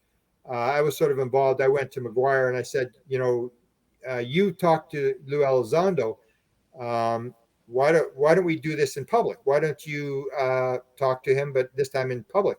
And then his aide said to me, well, we were thinking of doing that kind of stuff. I said, I'll set up a panel of top experts in the United States, and McGuire can ask him questions, and we'll make this public, and this will raise consciousness because people don't know that this MP. And then I found out that he had 10 guys. He had 10 MPs that he was briefing, that he was giving information to. And I go, holy cow, this is like 10 members of parliament are going to go public in Canada for all the different parties. Yeah. And they're going to ask these questions. So we set it up, and it was going to be Lou Elizondo, Mellon, Gary Nolan, and Avi Loeb. And then Sean Cahill wanted to get in, but we really didn't want him on the panel because he was the major witness. But anyway, he was involved in the discussion.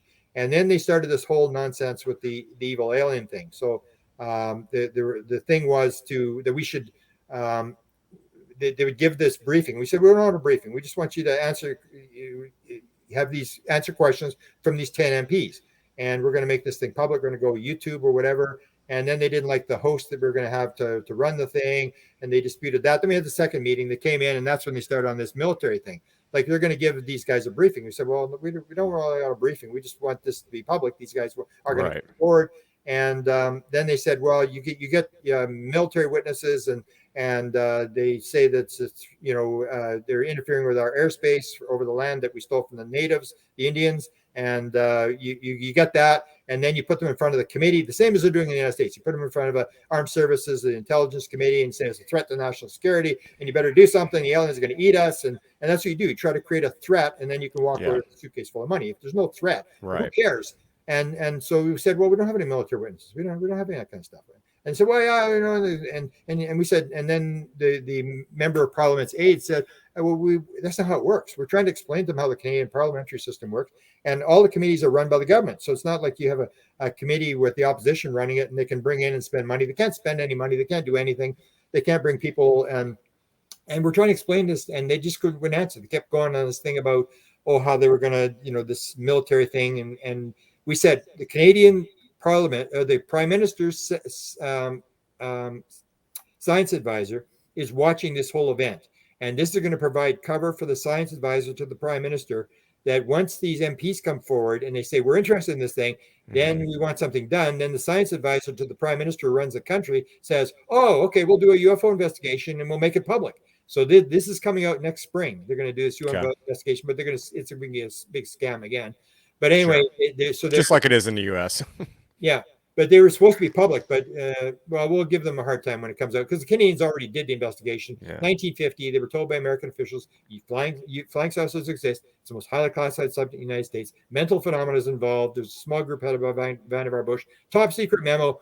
The Canadians have done this study, and they're going to ignore what the Canadians do, and they're going to go the same thing.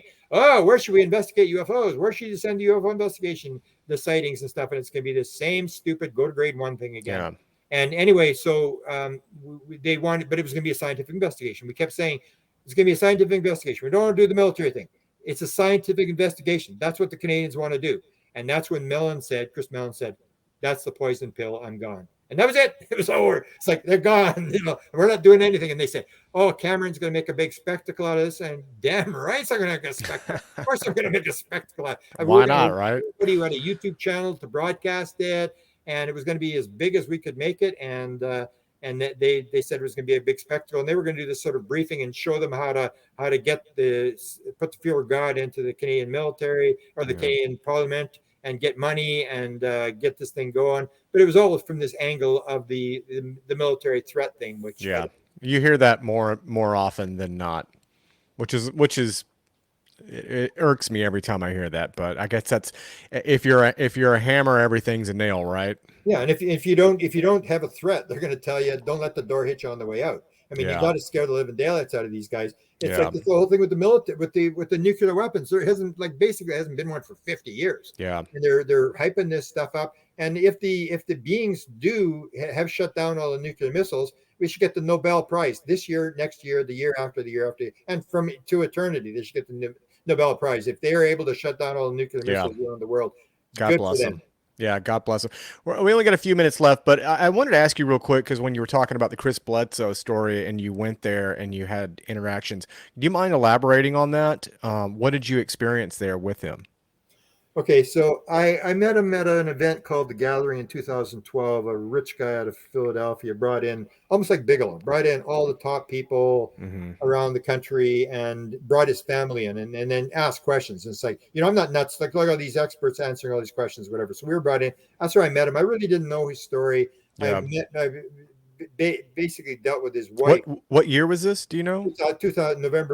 October 2012. Okay. And he had his experience in the lady in light who was telling him, you got to get out and you got to tell the story. And it happened twice in 2012. But anyway, so I met him there and I really didn't talk to him. I just talked to his wife, and his wife saying, oh, this is Chris's story. I'm not interested. Here's my daughter. Look at what you're sing. Watch her dance. She's got all these videos of her daughter dancing. And so we spent most of the time talking to his wife. And anyway, so then in 2013 was the citizens hearing. I was in Washington, D.C., and I was giving a lecture in Florida. So I was going to go right past his place. I had to rent a car out of Washington. So I contacted Chris. I said, Chris, I'm going to come right past to your place. Can I stop in and see you? He said, yeah, sure, stop in. So I stopped. He's the most hospitable guy in the world. He showed me all where the events took place. And really nice guy. Down at the river and stuff like that. And we were sitting in his place, and I met all the kids and talked to the kids and the wife and heard the whole story. Took a lot of pictures of the burning tree. And I was fascinated in this whole thing because the story's amazing. It was apparent that this guy has this contact. So anyway, we're sitting in his living room. This is the part he doesn't tell in the book. We're sitting in the living room, and we're playing on Facebook, and I'm getting ready to go, and his wife and kids are all gone. And then all of a sudden I hear him say, what are you guys doing in the room? And I look, and he's got 3 dogs. He's got the big black lab is Nellie, then this medium-sized Heinz 57 dog, and then this little Chihuahua. These 3 dogs are standing there in the middle of the living room and looking at us. And he said, how'd you get back in the house? And I go, I just go, and we go to the front door, and the front door is wide open, and he puts them outside and he closes the door. And then I said, well, I'm going to go, Chris. And so I take off, and I get to Florida, and he sent me an email in Florida. And he said, you know what happened twice more after you left? You left, and then I'm back in the living room, and suddenly the dogs are back in the living room. And then I put them outside, and I went to the bathroom. I came out of the bathroom, and they're back inside, and the door's open again. And I thinking to myself, yeah, you left the door open. You're like, you left the door open. It didn't mean anything to me. So I come back, and it's almost like the phenomena says, you weren't impressed with that? Watch this. So I come back, and it's a synchronicity thing. I had my camera on the front seat, and I don't know why. Maybe I was taking pictures or something, but it was bizarre because I had the camera there on the front seat. And we go there and I'm talking and I go, can I take some more pictures of the tree? I take more pictures inside the tree. I'm taking these pictures and that's pretty wild. And then we're standing at the back patio. It's a concrete patio. We're standing there and then he says, okay, you want to go inside? I said, yeah, okay, let's go inside. And Nellie, the black lab, is right behind us. She's like 5-6 feet behind us on the grass. She's chewing on this gourd. She's chewing on this gourd. And he goes, oh, what are you doing? Oh, that thing's gone already. And then he says, let's go inside. So we go. And you know how a dog wants to get inside before you. So I'm on the left, Chris is on the right, and the dog comes on my left side. And as we're going, the dog's going in the house. And then I hear him say, Nellie, what happened? And I look at the dog and the dog and the blood shooting out blood shooting out on the wall. Oh, I remember that. And he's going, wow. And I'm thinking, and that's not like the dogs are letting in the like, you left the door open. As I go, this is weird. I go running to the car and I get the camera and I come back and I start filming this. And he's got the dog and he's yelling and he says, Chris, get me a rag and give me a knife. No, give me a knife. I got to cut the collar off. And I go and the blood is coming down the stairs and stuff like that. Oh wow. And so I say, well, maybe we should take it to the vet. And I'm thinking, no, they think I'll be dead before we get to the vet. It's taking so much blood. And he takes this rag and he puts it on the dog and he gets the collar off. He drags the dog down with the collar and she's just lying on the patio, very calm, just lying there. And he's got his hand on her. And then Chris comes out of it, the semi-automatic rifle. I go, oh my God. And he's swearing and it's like, I'm going to get that raccoon. I said, there's no raccoon. They're standing right here. The dog was right there. There's no raccoon. Yeah. And he said, well, then that dog, I'm going to shoot that. And he's swearing away and he's waving this gun around. So we go and we can actually see where the blood started on the edge of the patio, just drops of blood. And anyway, so then he takes the rag up and the dog jumps up and it goes, takes off. And I follow the dog with my camera and it goes around the front and it looks at the front door and it barks once at the front door. And then it goes running off to the neighbor's yard because there's no fences or anything. Yeah. And I'm going, that was weird. And then later I'm talking to him and I said, he said, that was the shadow people. I said, what do you mean the shadow people? He said, well, the shadow people cut the dog. I said, that's shadow. Why would the shadow people cut the dog? And he said, well, they're evil. And I said, well, how do you know they're evil? And he said, because they're dark. I said, because they're dark doesn't mean they're evil. Right. I said, you know what I think happened? You wanted to do the movie with, that's why the tree burned. He got the signal for Warner Brothers to do the movie. They're going to put $85 million and Mel Gibson was going to play Chris Bledsoe. Oh, no kidding. Oh, what a handsome fella he would have been, huh? And what's her name? It was going to play Julia Roberts was going to play the Professor Pazolka. And I said, who's going to play me? But I said to him, I said, you know why they cut the dog? He said, no, why? I said, they cut the dog because they know you're doing a movie and they want it in the movie. They want this weird stuff. Right. They want everybody to go to a movie and say, did you see that thing with the dog? Because it's a true story that actually happened. And he said, no, I don't know. That's not what happened. And then about 2 weeks later, he contacts me and says, you still got those photographs of the dog? And I said, yeah, I got the photographs. He said, could Warner Brothers see them? That's what I said. So who's playing me in the movie? Yeah. So if the movie comes out, you're going to see this. And that's what they want.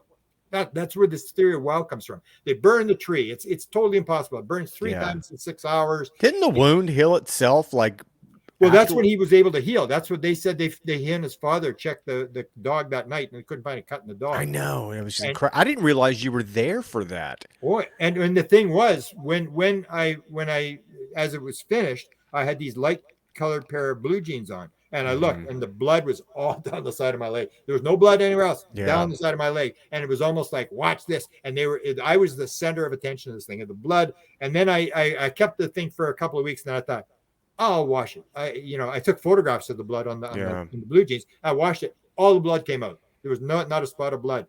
And so that was this thing of the theory. Wow, that they do all these weird display. They keep giving him these weird stories, and he becomes more and more famous. And the story everybody wants to tell the Chris Bledsoe. I wrote in Alien Bedtime Stories in 2014. I wrote up the Chris Bledsoe story, and it has a lot of stories that you haven't heard before that are in his book. He has a lot of weird stories. He has this contact, and that's the whole thing. If it gets into Warner Brothers and it's a major movie, that's what they want. Same as Sherry Wild. When Sherry Wild, what happened with that? I mean, did that just obviously it hasn't happened? Well, it came down. We had a meeting with Tim Taylor was actually in the meeting from NASA, and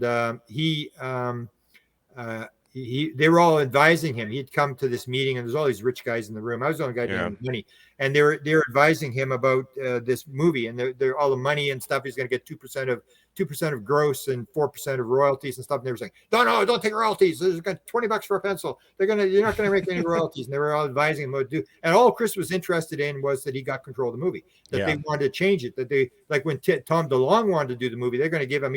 Chris told me how much money Tom DeLonge was going to give him. It was just absolutely staggering how much money they were going to production money. But they wanted to put a reptilian thing at the end. And Chris said, no, there's no reptilian going to be in the movie. Isn't it funny how they always want to put a twist on it? It's that's how Hollywood works. Totally. That's why you get the based on a true story, meaning it's not all true. We're going to throw some bullshit in there just to make it sexy. Fear sells. That's what the whole deal was. And Chris he had gone through the contract twice. This is the third time. And he said, no, I get control of the end of the movie. It's called The Message, and it's this message for the world that the lady gave me. And nobody wanted to buy into this thing. They needed this fear component of the movie. Yeah. And that when he told me how much Tom DeLonge had given him, and it's all this thing like he's cashing in and stuff, and he told me how much it was. It's just staggering amount of money. And he said, now there's a decision I had to make. And he turned to him and he said, no. Keep your money. I'm not going to do it. And so there's always been this thing about who controls the movie. And they said, that's not how Hollywood works. They'll never relinquish control of a movie. And we control the thing. Because it was the same guys that did Conjuring. It was the two guys that did the Conjuring movie. And they'd made $1 billion in Conjuring, and they were going to do the same sort of thing. Yeah. And Chris just wouldn't allow it. So they may do it. Same as Sherry Wilde. Says more about him.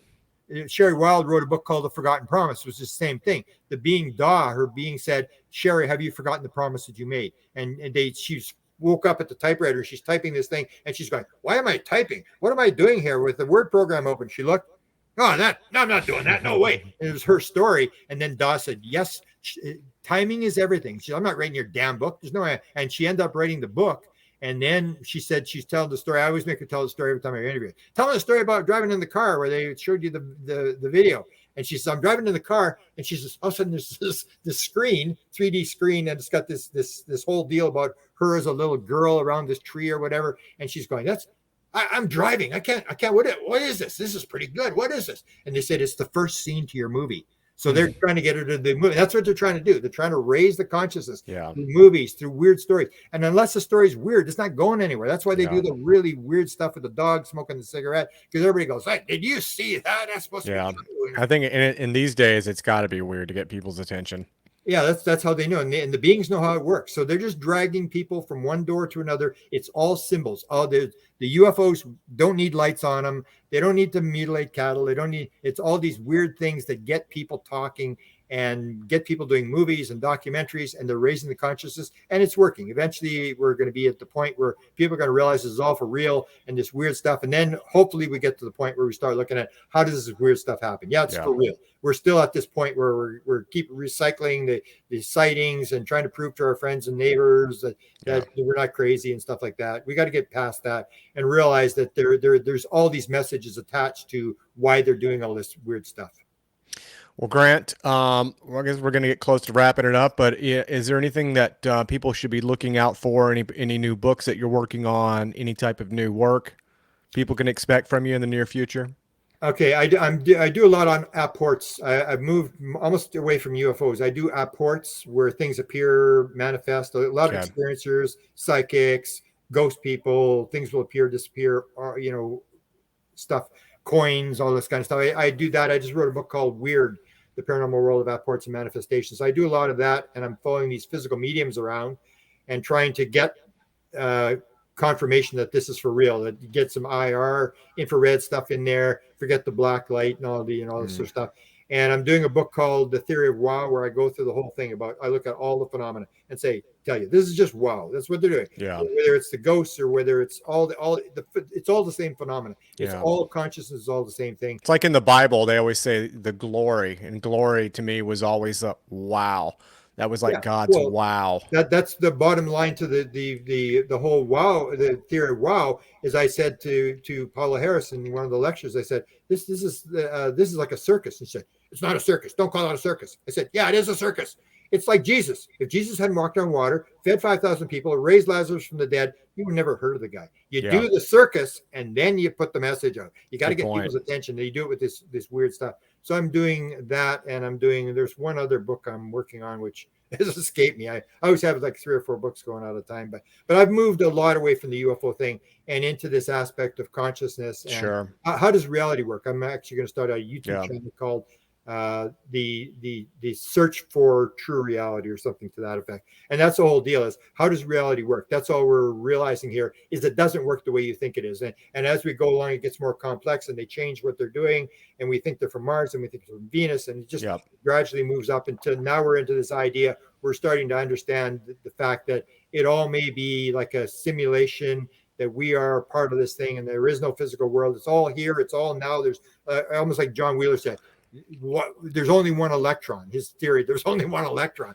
and that's that kind of thing, that there may not be any out there, or as Semivan said, there does not appear to be any there. And that when you hear a guy, and he got the briefing, because I was told who briefed him, I told when he was briefed, and now he's admitted he got a classified UFO briefing. And when a guy like that says there does not appear to be any there, you better pay attention. That means something. Because everybody thinks, oh, there's this hardware and he's just lying and stuff. He's not lying. That's where we're going. There doesn't appear to be any there. As John Wheeler said, it's a participatory universe. You're part of what you're seeing. And if you see a gray, you see a gray. Even Kit Green said that. Kit Green said on the record, the beings, whatever being you see is affected by what you believe, and that people in the same event will see 2 different beings. We are part of what we're seeing. We can't separate. It's the whole idea. It's all one thing. It's conscious. It's alive, and it's all connected. And that's the right brain. We got to get away from the left brain, separation, me versus you, all this kind of stuff. Nouns. It's a verb, and it's all alive. It's all the same thing. That's where we're headed, I think. All right. Well, Grant, thank you so much for joining us tonight. You are a true rock star in the world of UFO research and a legend in your own right. And we definitely appreciate having you on. And this has been an amazing conversation. And I hope that we both get to see and find out some answers on this UFO phenomenon in both of our lifetimes. And hope to see more work from you in the future, my friend. Yeah. As I say, remember, you could have been an untouchable in the streets of Calcutta and spend your days in a junkyard finding something valuable enough to sell for food for tomorrow. You didn't get that. You got to play in the Super Bowl. We are in the Super Bowl. We are not only in the Super Bowl, we're playing in the Super Bowl. And you got to realize the great responsibility we have and the honor we have to play in this game. And it's the biggest story of all times, and we got to play in it. So let's have respect for what we've got and do what we can to get the message. That's all we're trying to do is put out what you've learned and hope that it raises consciousness for everybody else. As I always say, what a time to be alive. You got it. All right. Well, that's going to end it for us tonight. Thank you guys so much for joining us, and we'll see you back here next time.